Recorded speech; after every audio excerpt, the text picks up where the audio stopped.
Summer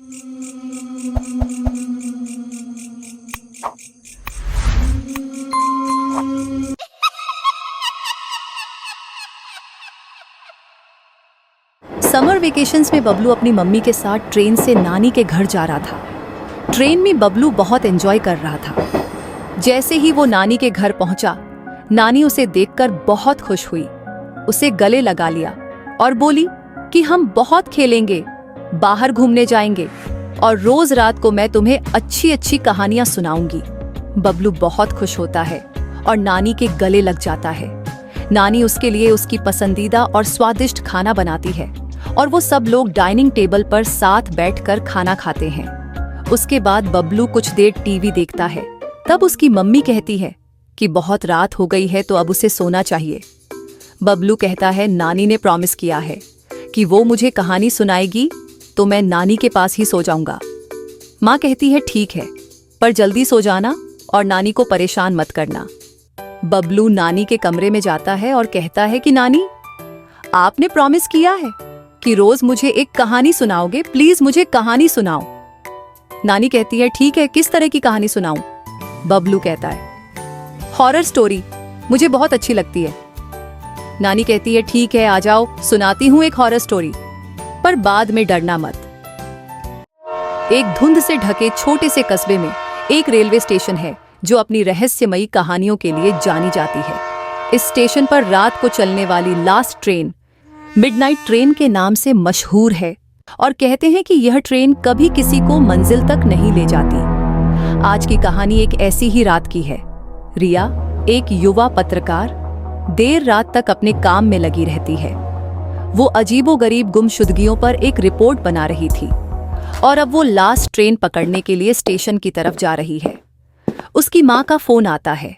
माँ कहती है रिया, उस आखिरी ट्रेन में मत जाना, लोग कहते हैं कि वो ट्रेन कभी वापस नहीं आती। रिया हंसती है और अपनी माँ की बातों को अंधविश्वास कहकर टाल देती है।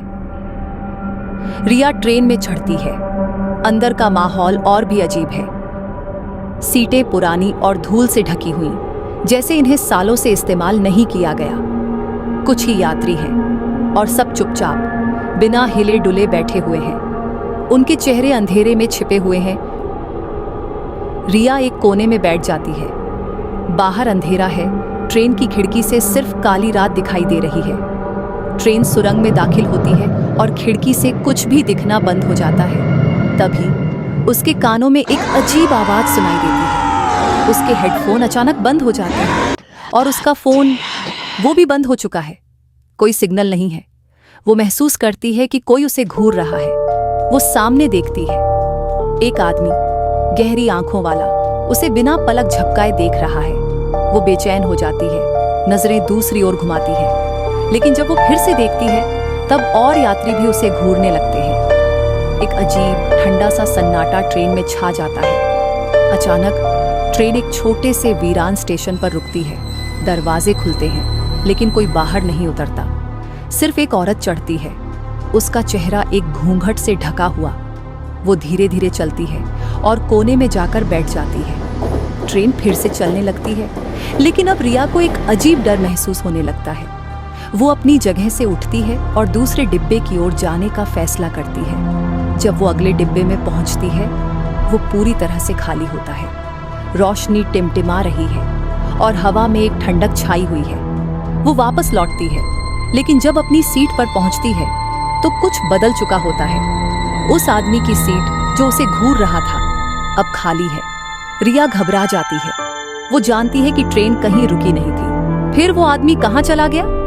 रिया का दिल तेजी से धड़कने लगता है।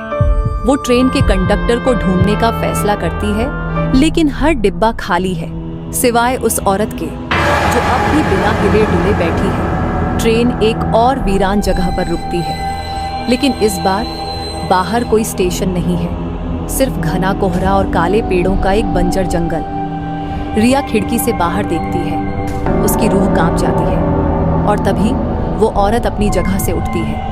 वो रिया की ओर बढ़ती है। उसका घूंघट हवा में धीरे से हिलता है और जैसे ही वो पास आती है, उसकी आंखें एक अजीब सी चमक के साथ खुल जाती हैं। औरत की आवाज हवा में गूंजती है, तुम्हें यहाँ नहीं आना चाहिए। रिया अब समझ चुकी है, ये वही मिडनाइट ट्रेन है जिसके बारे में उसने कहानियां सुनी थी। एक प्रेत ट्रेन जो सिर्फ उन्हीं को दिखती है जिन्हें किसी अदृश्य शक्ति ने चुना है। ये ट्रेन कभी अपनी मंजिल तक नहीं पहुंचती और उसके यात्री वो कभी वापस नहीं आते। रिया समझने लगती है कि अब उसके पास ज्यादा समय नहीं बचा। अगली सुबह वो ट्रेन शहर के मुख्य स्टेशन पर पहुंचती है। सब कुछ सामान्य दिखाई देता है, लेकिन रिया गायब है। उसकी सीट पर बस उसका बैग और कैमरा रखा हुआ मिलता है, लेकिन वो खुद कहीं नहीं है। कई दिनों बाद एक और मुसाफिर उसी प्लेटफॉर्म पर खड़ा होता है, उस आखिरी ट्रेन का इंतजार करता हुआ। अनजान एक और सफर शुरू होने को है और चक्र फिर से शुरू हो जाता है अगले शिकार के लिए। रोनित उसी ट्रेन में चढ़ता है जिसमें रिया चढ़ी थी। ट्रेन में वही सन्नाटा, एक डरावनापन। रोनित एक लड़की के सामने जाकर बैठ जाता है।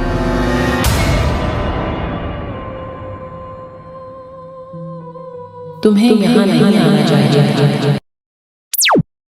अगर आपको ये कहानी पसंद आई तो लाइक और शेयर करें, और ऐसी ही कहानियां देखने के लिए हमें जरूर सब्सक्राइब करें और बेल आइकन प्रेस करें।